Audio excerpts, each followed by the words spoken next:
Les pépites de pâte. Découverte.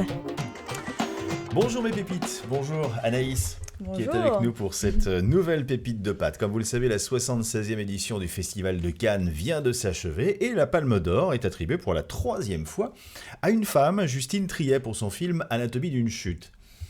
Il n'y a rien qui vous choque dans ce que je viens de dire en première phrase comme ça? Un petit peu choquant. Ouais. 3 palmes d'or pour une femme réalisatrice, alors que le Festival de Cannes a démarré en 1939. C'est la 76e édition. Moi, je serais tenté de dire... Merci Patrick Juvet. La première palme d'or, c'est celle en effet de Jane Campion avec la leçon de piano en 1993. Rendez-vous compte, 1993.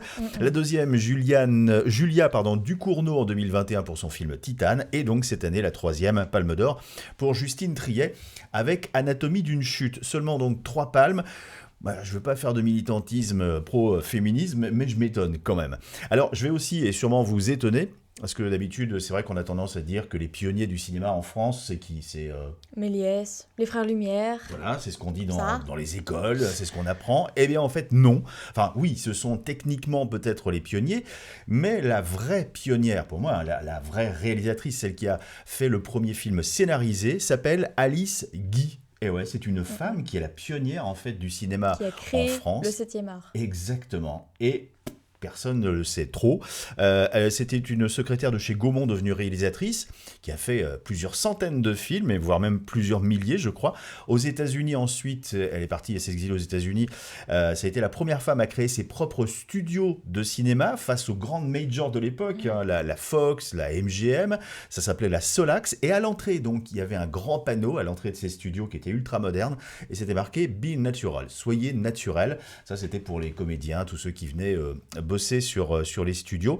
Et Binatural, c'est le nom d'un documentaire justement sur Alice Guy, enfin, heureusement. Alors c'est sorti en 2019 ou 2020, je ne sais plus, au cinéma. Ça a été présenté au Festival de Cannes. Et donc c'est Pamela Green, qui est une américaine, c'est un comble, qui a réalisé ce film sur cette réalisatrice française. C'est produit par Robert Redford et raconté par Jodie Foster. Et dans les bonus, dans les suppléments, il y a Véronique Lebris qui nous raconte l'histoire de Alice Guy. Alors Véronique Lebris, elle est journaliste économique et culturelle. Elle a dirigé le magazine Première pendant plusieurs années. Elle a fondé également ciné-woman.fr, un web magazine dédié aux femmes et au cinéma. Et elle a créé le prix Alice Guy qui récompense chaque année le meilleur film de réalisatrice de cinéma français. Elle est passionnée et passionnante, Véronique Lebris, et on a eu la chance de l'avoir au téléphone. On l'écoute tout de suite. Véronique Lebris, bonjour. Bonjour. Bon, je le disais, vous connaissez bien l'histoire d'Alice Guy. Pourquoi nous, en France, nous connaissons mal, voire pas du tout, cette réalisatrice?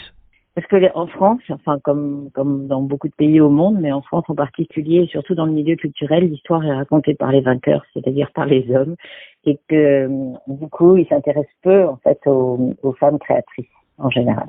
On parle quand même d'une histoire cachée. Pourquoi serait-elle cachée et pourquoi attribuer à Louis Feuillade la paternité de certains films d'Alice Guy? Cachée justement parce que en fait elle a un parcours qui est tellement exemplaire, qui est tellement puissant que normalement elle devrait être aussi connue, voire plus que les Frères Lumière ou que Georges Méliès par exemple, qui étaient ses contemporains et qui ont été des pionniers bien moins productifs en fait qu'Alice Guy, mais justement comme l'histoire a été racontée essentiellement par des hommes, des critiques hommes, c'est pas des historiens non plus qui ont raconté l'histoire du cinéma, ils ont raconté ça d'un point de vue très subjectif et ils ont oublié en fait Alice Guy, ils l'ont alors caché. Est-ce que c'est volontaire, ça je sais pas, mais en tous les cas ils n'ont pas considéré qu'elle avait sa place dans cette histoire du cinéma. Pourquoi est-ce que ça aurait été volontaire de la part des critiques de mettre peut-être Louis Feuillade, le réalisateur, plus en avant? Louis Feuillade, c'était l'assistant d'Alice Guy, c'est elle qui l'a formé en fait, et c'est elle qui lui a laissé sa place. Donc vous voyez qu'il n'y avait pas Louis Feuillade, il a une carrière plus courte, il a une carrière moins intéressante qu'elle, puisque elle a une carrière de 10 ans en fait à la création du cinéma en France et d'une dizaine d'années aussi aux États-Unis. Donc il y en a pas d'autres comme ça, il n'y a pas d'autres grands fondateurs ou fondatrices du cinéma, enfin fondatrices, elles n'étaient pas nombreuses malheureusement, mais il n'y a pas d'autres grands fondateurs du cinéma qui ont une carrière aussi intéressante. Alors pourquoi ils l'auraient fait? Est-ce que c'est un ressort conscient ou inconscient? Je pense qu'il y a un peu des deux. En fait, nous, les femmes, on est habitués à nous identifier à des héros masculins, à des textes qui sont portés par des auteurs masculins, parce qu'on fait ça depuis la petite enfance, que ce soit dans la littérature, au cinéma, au théâtre, etc. Alors que les hommes ne sont pas du tout éduqués dans ce sens-là. Donc, ils n'ont pas cette approche, en fait. Ils n'ont pas l'identification possible avec des héroïnes. Et le cinéma des femmes, c'est beaucoup un cinéma d'héroïnes, c'est beaucoup des femmes qui sont mises en avant, et ça les intéresse pas. En fait, la vie des femmes n'intéresse pas les hommes. Voilà. Pourtant, les films d'Alice Guy étaient des succès. Bien sûr, oui, vis-à-vis du public, il n'y a aucun problème, et ça continue à bien marcher. Moi, j'en montre chaque année des films d'Alice Guy, et ça a un succès grandissant, en fait. Oui, bien sûr, ça c'est pas du tout, c'est ni la qualité des films, ni le talent d'Alice Guy qui est en cause. C'est juste la perception, la réception qu'en ont les historiens, les critiques de cinéma, et ça c'est un milieu qui est excessivement masculin. Pour eux, une femme, c'est d'abord une actrice, en fait, une actrice qui les fait fantasmer, mais c'est pas une femme qui raconte des histoires de femmes. Et si vous voulez que je fasse un pas de côté pour être très clair, c'est par exemple Annie Ernaux qui reçoit le prix Nobel, donc dans le monde entier, elle est adulée. On considère que son œuvre, qui est un témoignage d'une vie d'une femme, en fait, dans la deuxième moitié du XXe siècle, est pertinent, est conséquent, est important, et offre un point de vue vraiment différent. Mais le milieu culturel français considère qu'elle n'aurait jamais dû avoir le prix Nobel parce que son œuvre ne mérite pas. Donc, on n'a pas changé, on n'a pas changé d'un pouce. C'est exactement la même chose. Vous avez quand même des gens qui ont fait le soir même où elle recevait le prix Nobel une émission sur France Culture pour dire qu'elle ne le méritait pas. Mais jamais personne n'aurait fait ça sur un homme, quoi. Jamais. J'aime beaucoup votre commentaire dans les suppléments du DVD Binature. Vous dites qu'Alice Guy devrait être au Panthéon. Ah, bien sûr, elle aurait tout à fait sa place. C'était une sorte de Marie Curie du cinéma, si vous voulez. C'était à peu près ça. Elle a quand même eu l'idée à 22 ans, que l'avenir du cinéma, elle a pressenti que l'avenir du cinéma, ce serait pas de poser une caméra et de filmer ce qui passait devant, mais de raconter des histoires avec une caméra. C'est elle qui a inventé la fiction. Alors, je sais que la doxa culturelle ne veut pas entendre ça. Ils disent que c'est L'arroseur arrosé qui est la première fiction du cinéma. Bon, il y a débat. Est-ce que c'est juste un gag? Est-ce que c'est quelque chose qui s'est passé et que finalement ils ont tourné comme ça? En tous les cas, La Fée aux choux, qui est le film qu'elle a fait, qui date de mars 1896, c'est une fée qui va chercher des bébés dans des choux. Donc ça, on a tout à fait conscience que c'est son imaginaire qui parle et que c'est donc une fiction à fond. Donc, elle a évidemment cette place-là, mais je suis pas sûre que Emmanuel Macron, par exemple, qui décide de ça, enfin, pas tout seul, sache qui est Alice Guy, je pense pas. Et puis en fait, pour tout vous dire, évidemment, vous êtes un contre-exemple, sans doute, mais ça n'intéresse pas les hommes. Même si le film a été présenté au Festival de Cannes, il n'a pas été surexposé non plus. Non, il y a une seule projection, mais enfin c'était dans Cannes Classique, qui est une section un peu particulière en fait, voilà, c'est soit des documentaires sur le cinéma, soit des films qui sont restaurés. Donc évidemment c'est pas ce que vont chercher les journalistes en priorité, puisqu'ils vont d'abord chercher la nouveauté, ce qui est tout à fait naturel. Mais là c'était une salle qui est la salle Buñuel, qui est pas une grande salle, qui était pas pleine. Mais de toute façon, Alice Guy n'étant pas connue, c'est difficile d'attirer sur son nom, vous voyez, donc ça c'était compliqué. Et le film, qui est de facture très américaine aussi, était pas facile d'accès parce que il est très très dense au niveau des informations. Et moi qui étais quand même très très renseignée, par moments j'avais un peu du mal à suivre tellement il y a une cadence un peu infernale en fait. Donc il faut le voir plusieurs fois pour pouvoir le digérer. Et en plus à Cannes il a été présenté dans une version longue. Il a été allégé en fait après pour la sortie en France. Il a été amputé d'une vingtaine de minutes à peu près. Et ça change un petit peu la donne quand même parce que il y a 20 minutes de moins d'informations. Enfin, je sais pas si quand vous l'avez vu, c'est un montage très cut, c'est d'une densité très très forte, quoi. Mais parce qu'il y a beaucoup à dire, c'est pas un reproche en fait, c'est juste que voilà, c'est qu'il y a vraiment beaucoup à dire, donc effectivement. Cannes, cette année, je le disais, c'était la 76e édition qui vient de s'achever, c'est le 3e palme pour une réalisatrice, 3 palmes pour des réalisatrices depuis 1939. Ça vous paraît logique? Logique, non. C'est sûr. Que ce soit un fait, bon, évidemment, je l'enregistre. De toute façon, je peux pas me voiler la face. Logique, bien sûr que non. En fait, c'est un peu le même problème, si vous voulez. C'est qu'à partir du moment où les sélections étaient faites le milieu du cinéma, c'est un milieu masculin. On est quand même assez d'accord. Ça se féminise de plus en plus, mais c'est quand même un milieu masculin. Et où on adoube, en fait, des films qui sont faits plutôt par des hommes. Donc il y a eu quand même des années entières où il n'y avait pas de femmes sélectionnées en sélection officielle, en compétition officielle. Donc là, c'était sûr qu'elles pouvaient pas gagner puisqu'il y en avait pas, il y en avait zéro. Et la dernière année est pas si ancienne, hein, c'était 2012. Donc vous voyez, ça date d'il y a pas très longtemps. Et on considère, ben voilà, c'est ça, c'est toujours pareil. On considère qu'elle s'attache moins à des sujets qui sont universels, qui sont grandioses, qui sont la vocation d'une héroïne féminine, c'est pas de sauver le monde. Elle le crée, le monde. Donc elle a pas besoin de le sauver en fait. Elle le crée, elle le détruit pas. Donc évidemment, elle a pas besoin de le sauver, ça c'est sûr.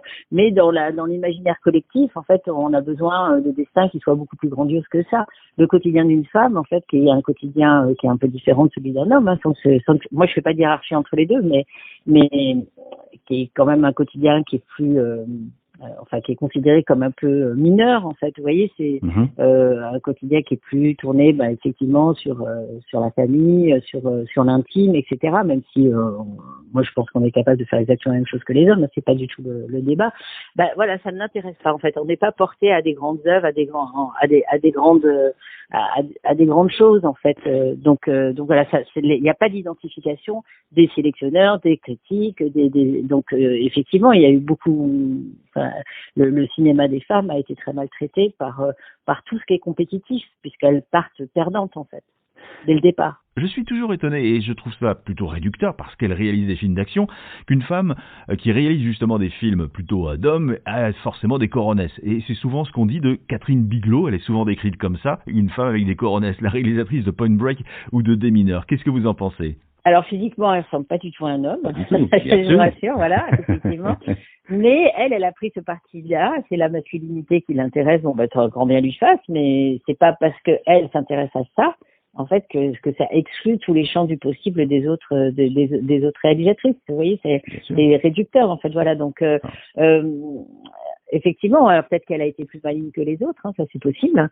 Elle a quand même été sans doute elle a été aidée beaucoup par Milos Forman aussi, qui l'avait repérée quand elle était étudiante en art, et puis elle a été mariée à James Cameron. Enfin, je dis pas que c'est forcément en s'appuyant sur des hommes comme ça qu'elle a réussi, mais sans doute que ça a dû un peu contribuer quand même à sa réussite, parce que c'est vraiment difficile pour les réalisatrices. Enfin, une réalisatrice sortie de rien, c'est un parcours du combattant qui est bien plus compliqué que pour un réalisateur sorti de rien, en fait. Donc, c'est déjà le budget divisé par deux, c'est l'impossibilité de faire des films, mettre 3 ans pour monter un film, alors qu'un homme met que 2 ans, en fait. Donc, vous voyez, il y a quand même des décalages. Et ça, ce sont des chiffres officiels. Tout est renseigné. Tout ce que je vous dis, c'est que des chiffres et des études qui ont été faites. Vous pouvez aller sur le site du collectif 50-50 chercher, ou sur le site du CNC. En fait, c'est des données qui sont officielles. Ouais. Encore aujourd'hui, hein, d'ailleurs, c'est ça qui est troublant, c'est que, depuis 2017, il y a une mobilisation extraordinaire de toute la profession, avec des collectifs, etc., pour justement essayer d'arriver à une certaine parité. Pendant longtemps, depuis les années 80, il y avait entre 20 et 25% des films en France qui étaient réalisés par des femmes. On est péniblement monté à 30% avec cette extraordinaire dynamique portée. Enfin, vous voyez, c'est quand même petit, alors qu'il y a 50% des étudiants qui sont des étudiantes dans les écoles de cinéma. Donc normalement et avec des budgets qui sont amputés. Là, c'est les chiffres de cette année, ça, une réalisatrice doit faire un film avec 2,5 millions, alors qu'un réalisateur en moyenne c'est 5 millions. Et vous faites justement découvrir ces femmes à travers des livres 50 femmes de cinéma aux éditions Marest, 100 grands films de réalisatrices éditions Arte Grund. Il y en a beaucoup en fait des réalisatrices. Il y en a beaucoup. Et vous savez quoi, ce livre, moi j'en suis particulièrement fière, ce film, 100 grands films de réalisatrices, parce que c'est la première fois dans le monde entier qu'il y a une histoire du cinéma qui est racontée que du point de vue des femmes, que du point de vue de films de réalisatrices. Il y a jamais eu d'autres livres qui ont été édités là-dessus. Il y a eu un réalisateur qui s'appelle Mark Cousin, qui est un réalisateur écossais, qui a fait une histoire du cinéma en images, en fait, racontée aussi du point de vue des femmes et uniquement, à peu près à la même époque, mais autrement, ça n'existe pas. Donc c'est un continent noir. Voilà, c'est exactement ça. Et vous-même, en tant que journaliste, Véronique Lebris, vous en rencontrez beaucoup de ces réalisatrices ? Oui, bien sûr, j'en ai rencontré beaucoup, oui. J'essaye d'en rencontrer le plus possible pour leur donner la parole, pour les mettre en avant, pour parler de leur travail, effectivement. et vous avez fondé ciné-woman.fr, un web magazine dédié aux femmes et au cinéma, et créé le prix Alice Guy qui récompense chaque année donc le meilleur film de réalisatrice de cinéma français. Cette année, c'est qui? Alors cette année, c'est Alice Vinocourt. C'est pas moi qui. Alors moi, je l'organise, mais c'est pas moi qui choisis. C'est d'abord le public qui choisit, donc n'importe qui. Et qui veut vote, c'est-à-dire que vous êtes habilité à voter. Mon idée étant de forcer un peu le regard justement pour inciter le public à aller voir des films de réalisatrices, puisque on ne va pas au cinéma pour voir un film de femme ou un film d'homme, même s'il y a un débat, mais en fait au moins les forcer un petit peu le regard pour leur montrer que il y a d'autres sujets qui sont traités, d'autres films qui peuvent être de qualité qui sont réalisés par des femmes. Donc ça c'est ouvert du 1er décembre au 31 janvier de chaque année. Donc qui veut vote, il y a à peu près 3000 votes chaque année de gens qui choisissent 5 films. Et les 5 films qui ont le plus de voix sont ensuite soumis à un jury qui est paritaire, strictement paritaire, c'est-à-dire qu'il y a 3 hommes, 3 femmes, pas de président, pas de présidente, les gens discutent et se mettent d'accord, et ils choisissent parmi les 5 films, en fait, le film vainqueur. Donc là, cette année, c'est Alice Vinocourt qui a remporté pour Revoir Paris. L'an dernier, c'était Audrey Diwan pour L'événement. L'année d'avant, ça a été Mignonne de Maimouna Doucouré. Il y a eu Papicha aussi de Mouya Medour, Un amour impossible de Catherine Corsini et Paris la Blanche de Lydia Terki, puisqu'on en est à la 6e édition. Et nous mettons juste en dessous de la vidéo le lien vers votre site ciné-woman.fr. Merci beaucoup Véronique Lebris. Merci beaucoup et puis avec plaisir et puis j'attends votre vote pour l'an prochain. Avec plaisir également. Je vous disais, passionnante, Véronique Lebris, un grand merci encore une fois. Parmi les célébrités invitées dans le documentaire Binaturel, on retrouvait également Agnès Varda, Martin Scorsese ou encore également Gina Davis, qu'on avait adoré dans un film qui s'appelle Thelma et Louise de Ridley Scott. Exactement. Mais était-il de Ridley Scott à l'origine? Pas écrit. Ah. Il n'était pas écrit par Ridley Scott, il a été écrit par Kali Khoury. Il a été écrit dans les années 80. Donc Kali Khoury qui devait en fait de base dans son idée c'était elle la réalisatrice, elle voulait le réaliser mais comme l'a dit Véronique Lebris, voilà, les budgets c'est difficile à avoir pour les femmes, pour les femmes réalisatrices en plus de ça. Combien est-ce qu'elle demandait pour la réalisation? Elle demandait seulement 1 million mais les producteurs ont dit non parce que soi-disant la scène de fin glorifiait le suicide. D'accord, un prétexte quoi. C'est ça, je pense. Oui parce que finalement Ridley Scott l'a fait, on spoile pas mais bon. Ouais. On spoil un peu quand même. Voilà un petit peu. Donc elle a réussi quand même à avoir des financements ou pas? Oui, parce qu'elle a contacté du coup la productrice américaine Mimi Polk-Gitlin qui donc du coup a donné le script à Ridley Scott et elle a donné aussi 16 millions de dollars pour ce film. Voilà. Mais elle a participé un petit peu quand même la scénariste ou pas? Eh ben oui, du coup alors c'est ça qui est super avec Ridley Scott, c'est que en plus d'être un super réalisateur, c'est aussi un féministe. Je pense. Quelque part, c'est aussi un féministe parce que il a réalisé donc Alien. Alors, c'est pas très féministe ça, Alien. Mais le premier rôle est quand même, c'est un rôle féminin alors qu'il a été écrit pour un homme, il me semble. D'accord. Et il a mis une femme, donc voilà. Moi, je pensais aussi au Dernier Duel. Oui. Avec Jodie Comer. Ça, c'est très féministe. Très féministe. Dont tu as parlé aussi dans la pépite sur Gladiator, qu'on vous invite à aller voir aussi. Oui, aussi, excellent lien. Mais donc, il a travaillé en collaboration, limite, avec donc, Kali Khoury. Pendant ce film-là, il a vraiment inclus dans les décisions scénaristiques. Il a inclus aussi les 2 actrices principales, Suzanne Sarandon, et Gina Davis. Donc il a vraiment inclus toutes ces femmes-là, tellement que Kali Khoury était même appelée, surnommée la 3e femme de Thelma et Louise. Voilà.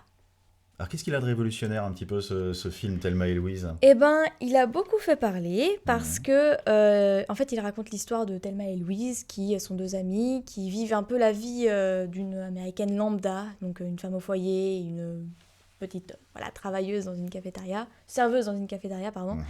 Et donc du coup, du jour au lendemain, elle décide de partir en week-end, en excursion dans les montagnes. Et donc elle quitte l'Arkansas et puis elles vont en boîte. Cette nuit-là, elles vont en boîte, elles prennent la route, elles vont en boîte. Et puis Thelma manque de se faire violer. Elle manque de se faire violer puisque Louise tue l'agresseur. C'est rare ça dans les films.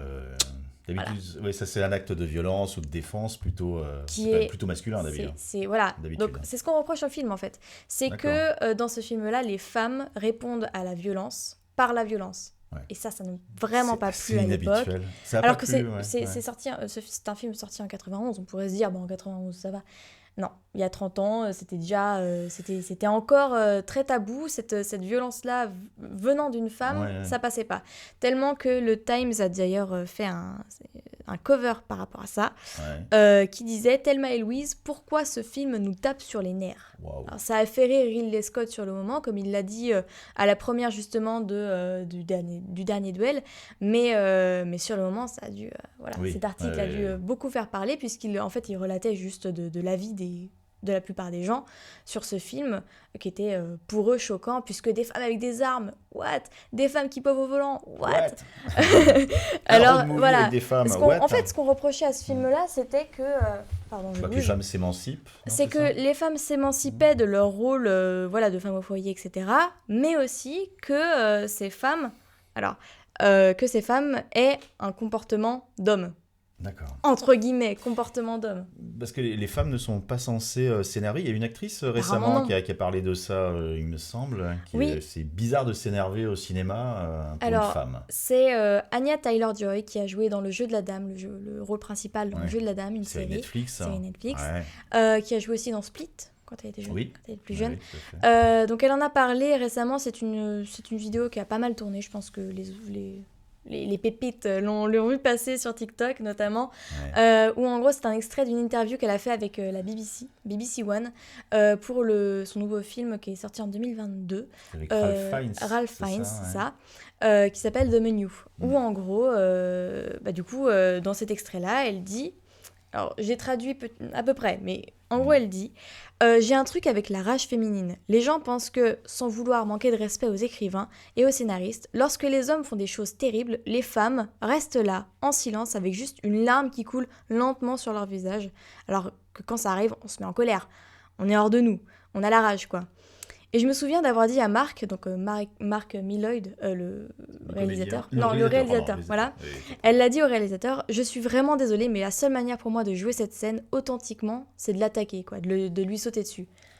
Et donc du coup, voilà, elle a vraiment parlé de ce truc-là un peu bizarre, du fait que au cinéma, les femmes, quand elles sont censées être en colère, juste elles restent là et puis elles font... Une réaction soft, quoi. Ouais, un peu stoïque, un peu traumatisée, quoi. Alors qu'on le voit quand elle se jette sur le comédien, son partenaire, lui ça n'a pas été soft. Non, je crois. D'ailleurs il le dit après dans l'interview que c'était bien, mais pas pour lui, quoi. C'était bien à l'image, quoi. Voilà. Les femmes qui se rebellent justement, et notamment Thelma et Louise, si on en revient à ce film, seront à l'honneur. Les héroïnes sont à l'honneur avec un festival, et ça je vous l'annonce un petit peu en avant-première, parce que je crois que du coup dans la presse ils l'ont même pas encore sorti. Ça s'appelle le festival Play It Again. Festival, c'est la 9e édition. C'est du 13 au 26 septembre 2023. Mais donc il y a toute une liste en fait de films qui mettent les femmes à l'honneur, les femmes qui s'émancipent ou les femmes qui sont des héroïnes. Il y a notamment Peau d'âne avec Catherine Deneuve et Delphine Seyrig, et puis également donc Thelma et Louise avec Sarandon et Geena Davis. Voilà. Et ce qui m'amène également à parler d'un autre film avec Delphine Seyrig, mais là derrière la caméra, c'est un autre documentaire qui est sorti aussi aux éditions Splendor, la même société de distribution, et c'est un documentaire qui s'appelle Sois belle et tais-toi. Ça vient d'être édité. Alors Sois belle et tais-toi, c'était un film dans les années 50, avec Mylène de Mongeau, Henri Vidal, Belmondo et Delon dans un de leurs tout premiers rôles. Donc ça, c'est un film des années 50, ça n'a rien à voir avec Sois belle et tais-toi, le documentaire de Delphine Seyrig. En fait, Delphine Seyrig a eu plein de témoignages de comédiennes sur des tournages de films à l'époque. Maria Schneider, qui a tourné dans Le Dernier Tango à Paris, avec Marlon Brando, mais il y a aussi le témoignage de Jane Fonda, entre autres recueillis donc par Delphine Seyrig, celle qui faisait justement la fée des lilas dans Peau d'âne. J'en parlais à l'instant. Eh bien, on va terminer là-dessus, Anaïs. Enfin, presque, puisque évidemment les femmes sont à l'honneur aussi ce week-end, puisque c'est la fête des mamans. La mienne aurait eu 90 ans cette année, j'en profite pour l'embrasser, ta grand-mère. Et donc, on vous embrasse aussi, les pépites. On vous souhaite un très très bon week-end. J'espère que la vidéo vous a plu. N'hésitez pas à liker, commenter, vous partager, abonner, le pouce, la totale. Partout, non, comme ça, vous pouce. faites tout. Ouais, activez la cloche aussi. Et surtout, regardez aussi en dessous de la vidéo, vous verrez tous les liens vers le festival Play It Again et également vers le site de Véronique Lebris, très très intéressant, ciné-woman.fr. Merci beaucoup. Merci beaucoup. Et merci à vous. À bientôt. Retrouvez les pépites de pâtes tous les samedis matins sur YouTube et autres plateformes de streaming.